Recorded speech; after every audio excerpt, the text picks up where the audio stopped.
A lover exists only in fragments, a dozen or so. If the romance is new, 1,000 if we're married to him, and out of those fragments our heart constructs an entire person, while we each create, since whatever is missing is filled by our imagination, is the person we wish him to be. The less we know him, of course, the more we love him, and that's why we always remember that first rapturous night when he was a stranger, and why this rapture returns only when he's dead. I think imagination is at the heart of everything we do. Scientific discoveries couldn't have happened without imagination.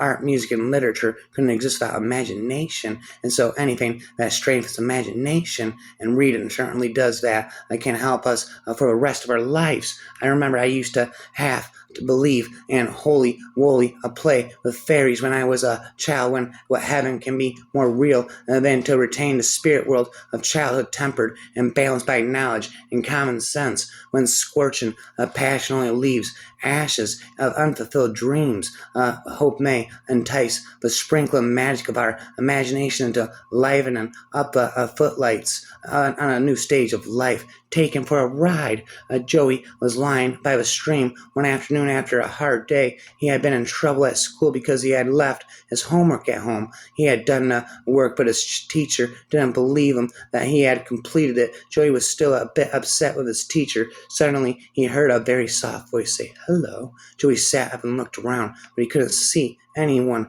so he lay back down by the stream only to hear the voice again. "Hello." The voice suddenly bubbly and a little like running water. Joey didn't know where it was coming from. As we walk through life, fleeting emotional episodes may keep on twinkling, curl up in the hive of our recollection, and enrich our imagination. In the same vein, aesthetic allurement and poetic gracefulness may possess us, besiege our mind, light up our thinking, and shape our future. Imagination was given to man to compensate him for what he is not. A sense of humor was provided to console him for what he is. The heart of an Irishman is nothing but his imagination. And once our imagination starts collapsing, and the fragrant blossoms of our inspiration are wilting petal after petal, aware of our awareness may shake to its foundations, but nothing might deter us if we find the strength to rediscover the path back to a differentiated groundedness of our being and the essence of our roots. One drink after work, there is but one world, and everything that is imaginable is necessary to it for this world also, which seems to us a thing, a stone and flower and blood, is not a thing at all, but is a tale, and all in is a tale, and each tale the sum of all lesser tales, and yet these are also the self same a tale, and contain as well all else within them. So everything is necessary, every least thing. This is the hard lesson. Nothing can be dispensed with, nothing despised, because the seams are hid from us. You see, the journey, the way in which the world is made. We have no way to know what could be taken away, what omitted. We have no way to tell what might stand and what might fall. And those seams that are hid from us are, of course, in the tale itself, and a tale has no abode or place of behind except it in the town only, and there it lives and makes its home, and therefore we can never be done with the telling of the telling. There is no end in whatever place, by whatever name, by no name at all. All tales are one, rightly heard, all tales are one. Love is only for creative minds. It is a permanent imagination of work, unraveling the wear and tear of killing habits. People always talk like there's a bright line between imagination and memory, but there isn't, at least not for me. I remember what I've imagined and imagine what I remember. Imagination is everything. Fancies are like shadows. You can't cage them. They're such wayward, dancing things if we don't manage to connect the dots anymore. And the power of our imagination is creaking at the seams in a world of withering expectations. We had to rewrite the script of our life. Imagination is absolutely critical to the quality of our lives. Our imagination imagination enables us to leave for our routine, everyday existence by fantasizing about travel, food, sex, falling in love, or having the last word, all the things that make life interesting. Imagination gives us the opportunity to envision new possibilities. It is essential launchpad for making our hopes come true. It fires our creativity, relieves our boredom, alleviates our pain, enhances our pleasure, and enriches our most intimate relationships. Life can be a wonderful ballet, letting us express all the values we are living for if the sky of our imagination remains open to passion, whereas some dwell on the bright side of life, enjoying an exciting spectrum of contingencies and get all the breaks. Others live in the confined inner core of their being, cramped within the fence of their mind. Only imagination may arouse the spark of expectation, stir up resilience, and create an equatable prospect. If our thoughts are slumping down into a muddling pie of oblivion, we must empower our minds to go beyond vain details or useless conventions, scanning the reach on the horizon and challenging our imagination can allow us to recognize the essentials of our human condition and achieve harmony in our lives. And when a storm of harassment disturbs our thinking and brings us down to our knees, the umbrella of our imagination can shield us against destructive aggression. It is offering shelter and is teaching us how to conquer ourselves, train our resilience, and grit our teeth. We better learn to adopt the virtue of endurance, as life consists of both passion and patience, as emotions may take part bit by bit. The rational blueprints in our imagination dreams may expose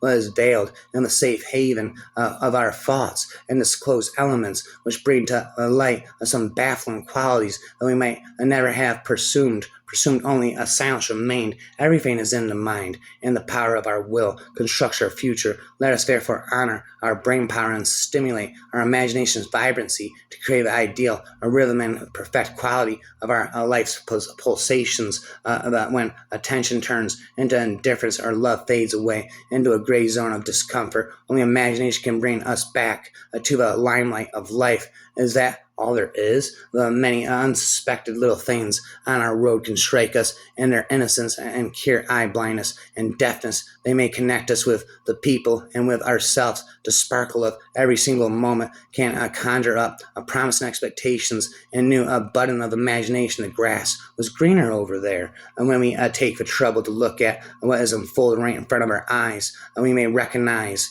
instances awakened in the wisdom slumbering on the fringes of our inner world. If we fuel our imagination, new and old essentials can converge to a drawn awareness. I seek you. Just close your eyes and keep your mind wide open. I worship her.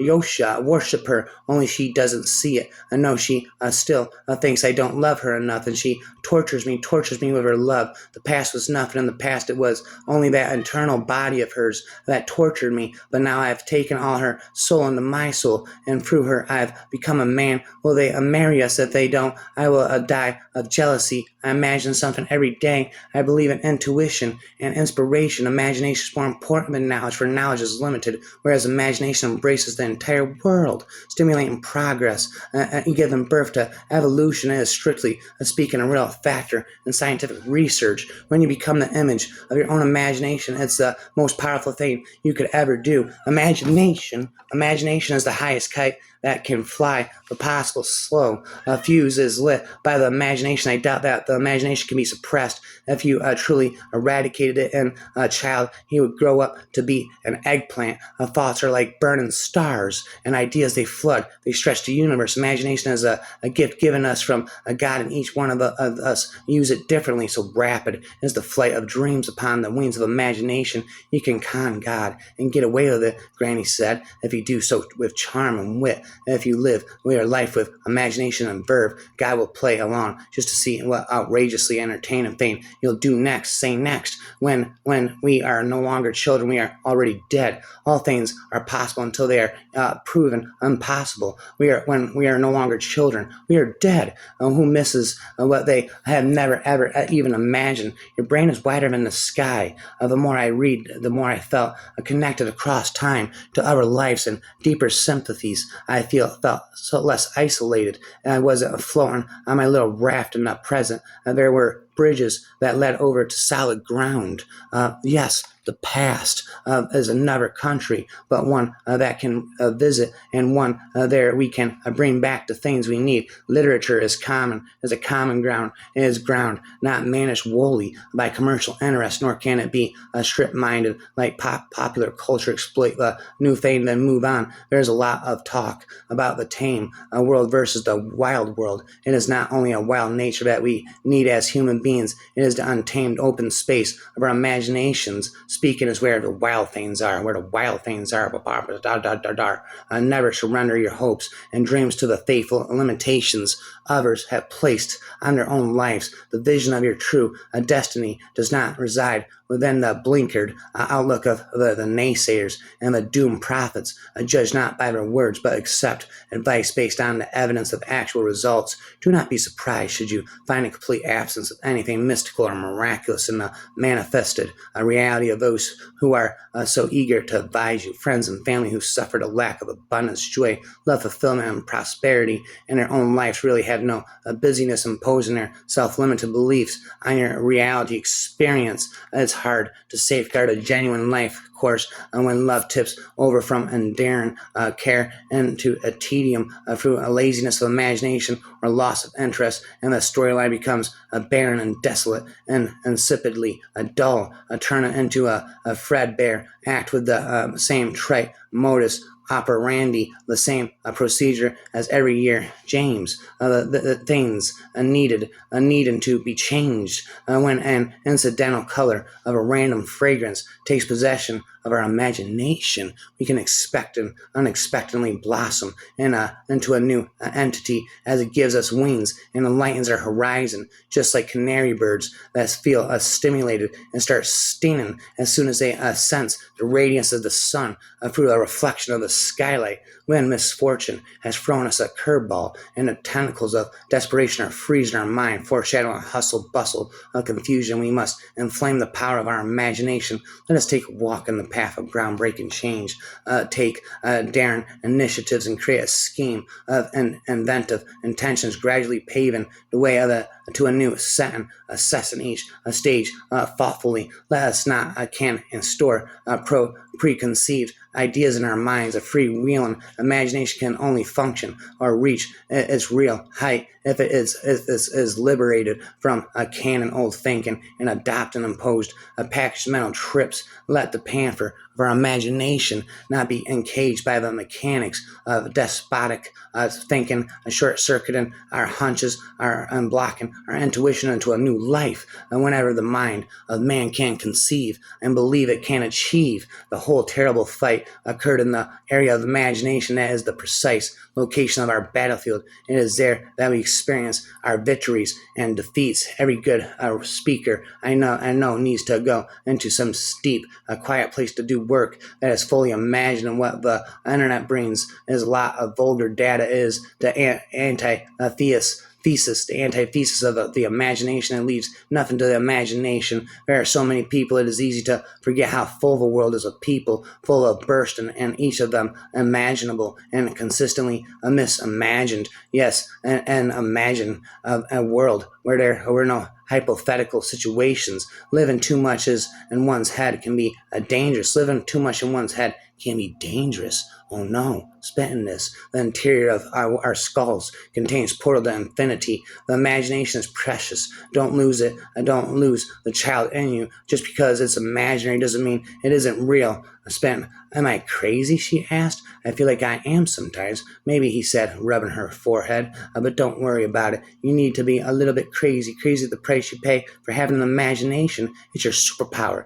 Tapping into a dream is a good thing, not a bad thing. It's easier to imagine the end of the world than the end of capitalism. My dear boy, the people who only love once in their lives are really the shallow people. What they call their loyalty and their fidelity, I call either the lethargy of custom or their lack of imagination. Faithfulness is to the emotional life what consistency is to the life of the intellect, simply a confession of failures, because love is imagination. It has the power to open unsuspected horizons, kindle hope, and make us to our best friends, rousing affection, good feelings, sunniness, attachment, and passion. If life beats us up, while we have our back to the wall, there's no other way than exercising fear and using the needs of resilience stored in the attic of our imagination. We cannot start up to the sky of our dreams of the blue birds of ecstasy, or soar along on the rhythm of the humming bumblebees of our imagination. We must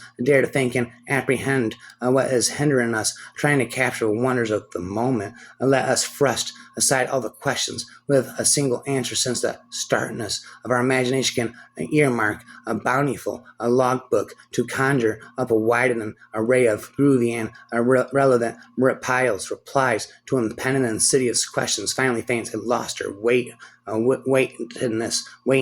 when walking alone in the jungle of true darkness. There are three things that can show you the way: instinct to survive and knowledge of navigation, creative imagination. Without them, you are lost. Love becomes an art, a playground of imagination when insight allows us to see and accept each other's vulnerabilities and strengths without the urge to dominate or patronize. My imagination is something of a badass. If you're ever stuck for an idea, try eating a peanut. Where there is a monster, there is a miracle. Consciousness, unprovable by scientific standards, is forever then the impossible phantom and the predictable biological machine. And you every thought a genuine supernatural event. Your every thought is a ghost dancing. David, you have been so kind to me, and this gift will always be treasured. I have one last request. Could you show me some of the secret ways in and out of the castle? As he spoke the words, the image of the spark of red light appearing from the depths of the castle sprang into his hand.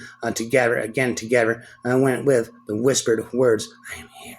Autumn. He knew, and that one day he would have to return to Aldine and learn the secret of what lay in the deep dungeon below the castle. Raffi smiled again. I think Alina can teach you how to work in a team, and maybe you can teach her to be less reckless. So it was that Raymond found a new home in the den of thieves, and he and Alina became partners and best friends. Spent never ending again and again. Isn't it splendid to think of all the things there are to find out about? It just makes me feel glad to be alive in such an interesting world. It wouldn't be half so interesting if we knew all about everything, would it? There'd be no scope for imagination then, would there? And when you visualized a man or a woman carefully, you could always begin to feel pity. There was a quality God's image carried with it when you saw the lines of the corners of the eyes, the shape of the mouth, how the hair grew.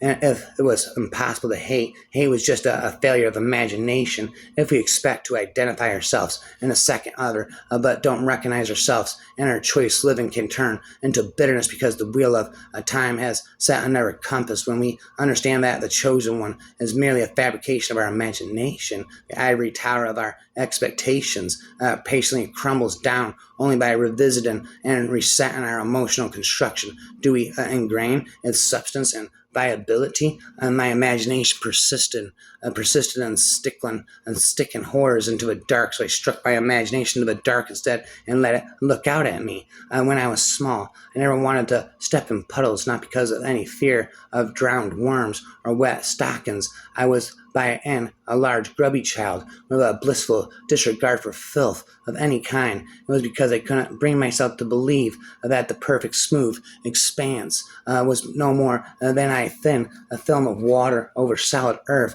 I believed it was an opening into some fathomless space, sometimes seeing the tiny ripples caused by my approach. I thought a puddle impossibly deep, a bottomless sea in which the lazy coil of a tentacle and gleam of a scale lay hidden with a fret of huge bodies and sharp teeth, adrift and silent in the far down depths. And then, looking down into a reflection, I would see my own round face and frizzled hair against a featureless blue sweep and think instead that the puddle was the entrance to another sky. If I stepped in there, I would drop at once and keep falling on into blue space. The only time I would dare walk through a puddle was at twilight when the evening stars came out. If I looked in the water and saw one lighted pinprick, there I could slash through unafraid, for if I should fall into the puddle on into space, I could grab hold of a star as I passed and be safe. Even now, when I see a puddle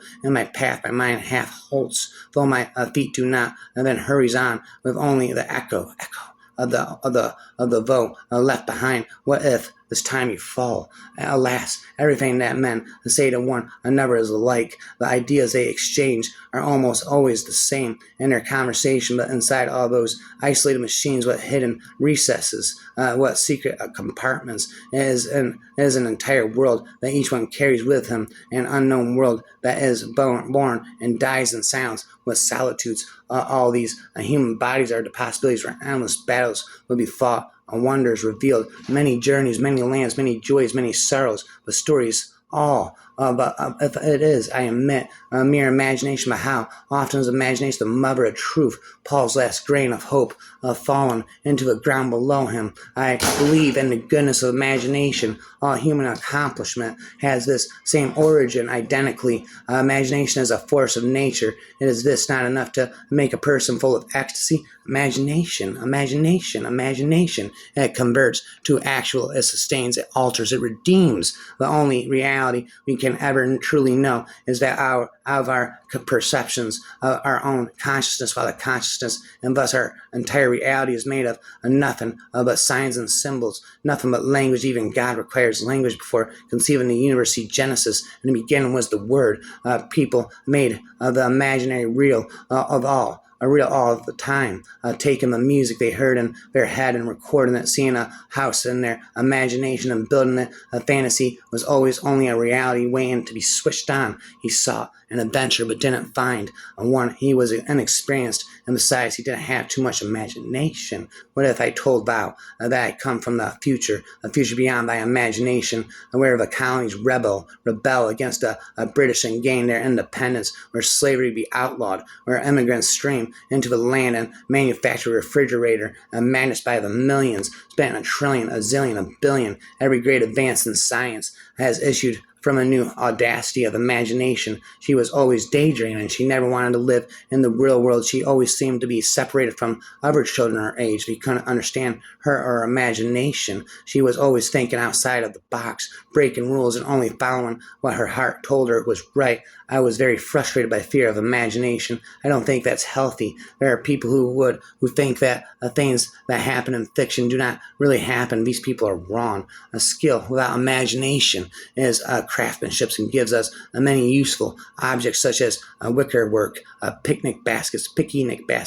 Imagination without skill gives us modern art. What I wanted to express very clearly and intensely was that the reason these people had to invent or imagine heroes and gods is pure fear of life and fear of death. Beyond all sciences, philosophies, theologies, and histories, a child's relentless inquiry is truly all it takes to remind us that we don't know as much as we think we know. When you're feeling lonely and no one is around, remember to look inside yourself, and a best friend will be found. I was not so sure, but Jen told me I was being a girls always imagine things. That's why other people hated them so. And if I started behaving like one, I could just go off and find some to play with. A thinking mind is best controlled by the imagination, with cold eyes and indifferent mind of the spectators regard to work.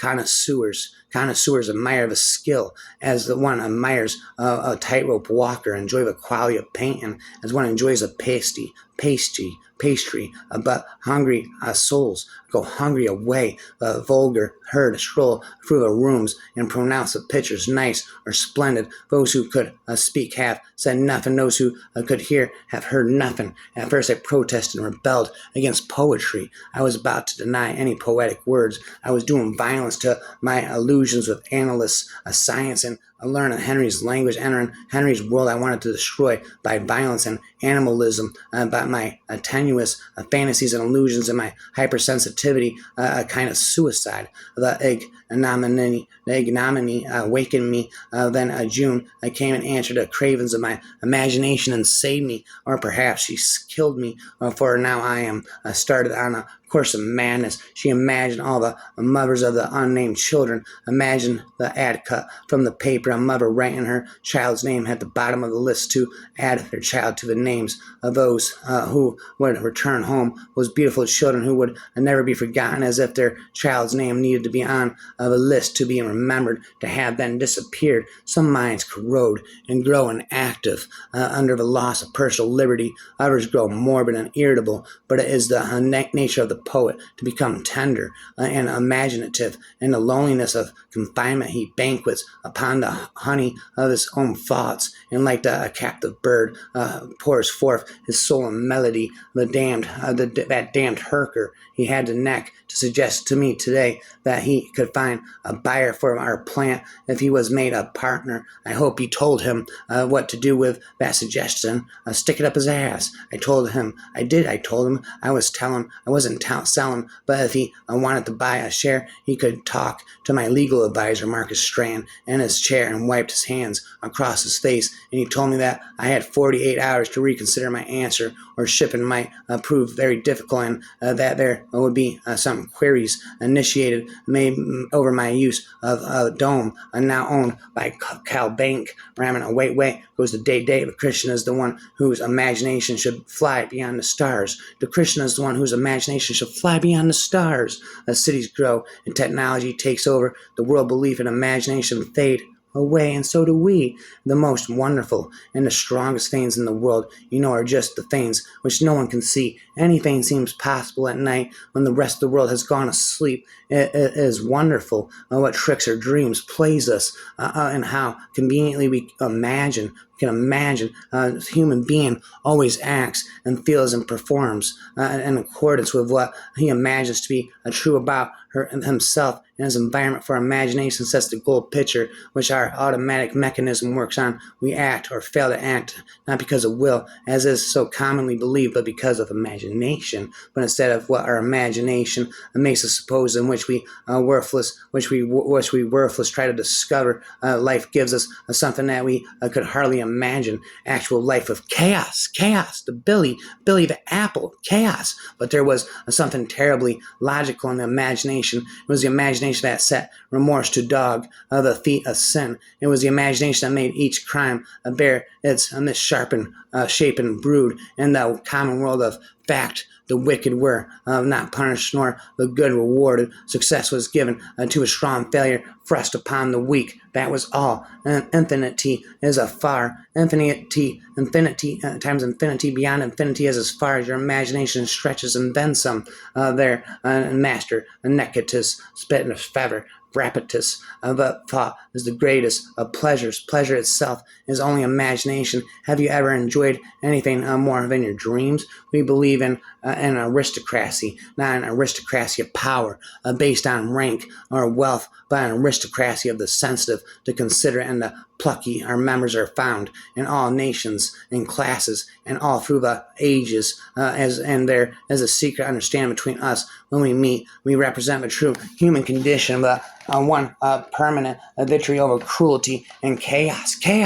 We're an invincible army, but not a victorious one. We've had different names throughout history, but all the words that describe us are false, and all attempts to organize us fail. Right now we're called VFD, but all our schisms and arguments might cause us to disappear. It won't matter forever.